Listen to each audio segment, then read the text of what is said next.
Tim is a game developer. He's having an important work meeting at home when the internet suddenly stops working. While he waits, he remembers happy times with his wife and also a sad time when she had serious pregnancy problems and had to go to the hospital. Suddenly, his wife comes home. Tim feels nervous.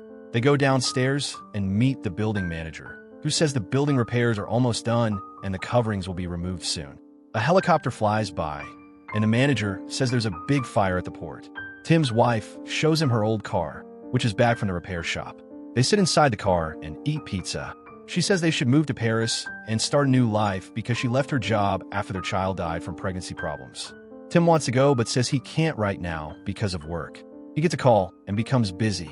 That night, they lie in bed and his wife cries. The next morning, Tim sees her ready to leave with her luggage. She says he will never change. But when she opens the door, strange bricks block the way. She thinks Tim did it, but he doesn't understand it either. Every window and exit is blocked by the same bricks. They try to break the bricks with a drill, but it doesn't work. The Wi-Fi is gone, and there's no phone signal. Tim notices the phone acts weird near the bricks. Suddenly, they hear someone screaming from the next room. They make a hole in the wall and find a man and a woman trapped too. The man says they rented the room for one night, but now can't leave. Tim and his wife realize they are trapped as well. The woman is scared, and Tim's wife tries to comfort her. There's no water either, so they gather supplies to survive. Tim says this feels like a video game and they should find a way out. His wife says it's real and not a game. They argue, and she leaves. Tim angrily throws his phone at the wall and notices a piece of it stuck on the bricks. He realizes the bricks are magnetic. His wife comes back and apologizes. Tim tests it by sticking a spoon on the wall, and it works. They start collecting all iron objects and putting them on the wall. Tim's wife notices the magnetic power is strongest in square-shaped areas. Suddenly, the iron objects start flying toward them. Tim pulls his wife down to protect her, but some sharp pieces hit his back. She quickly pulls them out and bandages his wounds. They hear the other woman scream again. They break the wall bigger and enter the next room. Tim carries a bat. His wife carries pepper spray. They find the woman lying on the floor. Tim's wife helps her up. Suddenly, the man jumps on Tim and throws him down. Tim's wife sprays the man with pepper spray while Tim fights back. The woman explains they may have been drunk the night before. Tim ties the man's hands to calm him down. She says they are married, and the man's name is Marvin. Tim finds a storeroom and a big hammer, but Marvin says it won't break the bricks. Tim wants to know why Marvin attacked him. Marvin's wife says he takes drugs and doesn't remember. Tim's wife, an architect, suggests going down to the basement because there might be an old bomb shelter connected to subway tunnels. Everyone starts breaking the floor. They make a hole in the floor. Tim climbs down first and finds his old neighbor holding a gun. The neighbor threatens to not share food or supplies.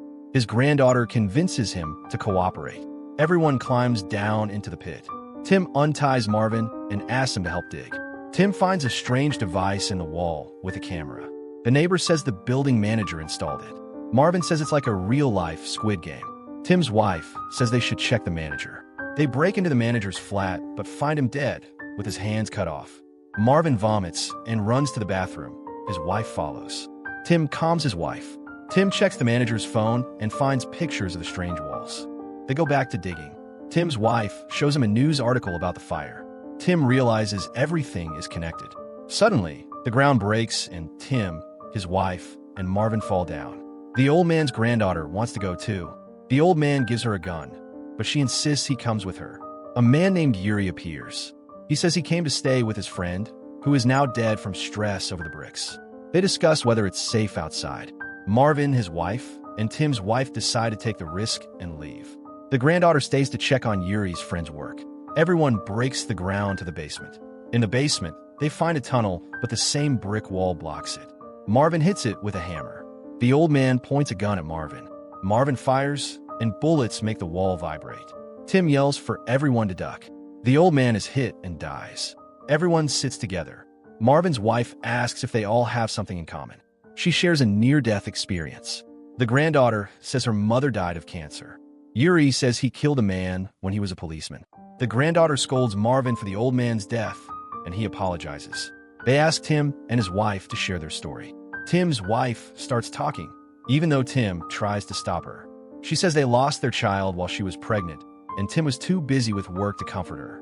She had to go through the pain alone. Tim calms down and says they need to act. They decide to look for clues in the building manager's room. The granddaughter suggests checking Yuri's friend's work too. Tim, Marvin, and Marvin's wife go to the manager's room. Tim's wife and the granddaughter go to Yuri's friend's place. Yuri seems uninterested. In the manager's room, Tim notices it's smaller than the upstairs flat. He finds a secret room behind a wall. Marvin finds a remote with a password. They sprinkle powder on it and see fingerprints showing 4 numbers. Now they know the 4-number password. Marvin's wife says she will call the others while they continue searching. Tim and Marvin find Yuri's friend's business card. It shows he worked in nanotechnology, connected to a company dealing with defense technology. They ask Yuri about it, but he says he only knew his friend was a programmer. They also find a friend's broken laptop and phone. Yuri explains that when his friend got frustrated, he would break things. They find a paper with a code, maybe to open the wall. Yuri laughs and warns that opening the wall could release deadly rays. Marvin's wife interrupts, saying they found something important. Tim and his wife go upstairs to check, while the granddaughter stays to research more. Tim tries different passwords, and a secret door opens. Inside, they see computers showing camera footage from all their rooms. They check their room and see the exact time the brick wall expanded. The wall is growing across the building like a defense system, advanced nanotechnology. The granddaughter checks Yuri's friend's body and finds strangulation marks. Marvin finds a video of Yuri's friend using a phone to open the wall. Marvin sees Yuri burning the friend's work. Footage shows Yuri strangling his friend. Marvin sees the granddaughter dead near the bed and shouts at Yuri. Yuri says he did it to save lives. Tim brings a gun, but Yuri attacks him and starts strangling him. Marvin kicks Yuri away and saves Tim. The others suggest not killing Yuri because he might know the way out. Tim knocks Yuri unconscious and ties him to a chair. Everyone is sad about the granddaughter's death. Marvin's wife thinks Yuri killed his friend because he found a way out. They check the burnt paper and find a code matching the brick wall. Tim's wife notices Yuri's friend's company address matches the place of the fire. She asks Yuri how his friend opened the wall. He says outside is dangerous and they are safe inside. Tim fires a shot near him to scare him and asks if the wall was made by his friend's company. Yuri says it's a defense system to protect from attacks. Tim's wife asks why his friend wanted to go outside. Yuri says the friend suspected a problem because of the fire.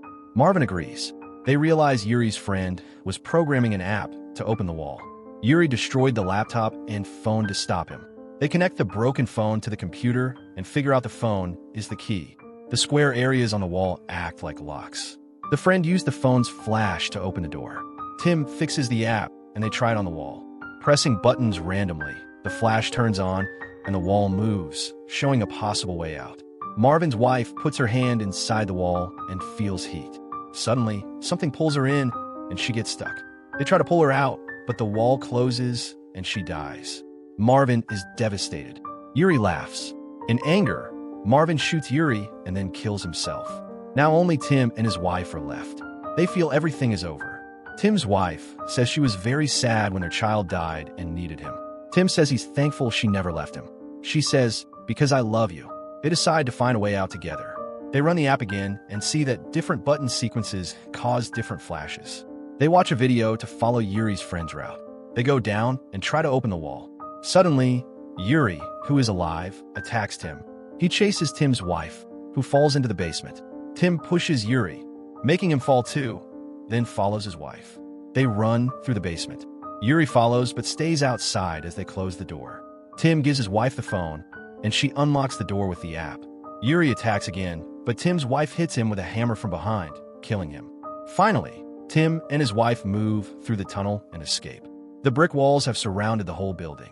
They see their car, get in, and drive away to Paris.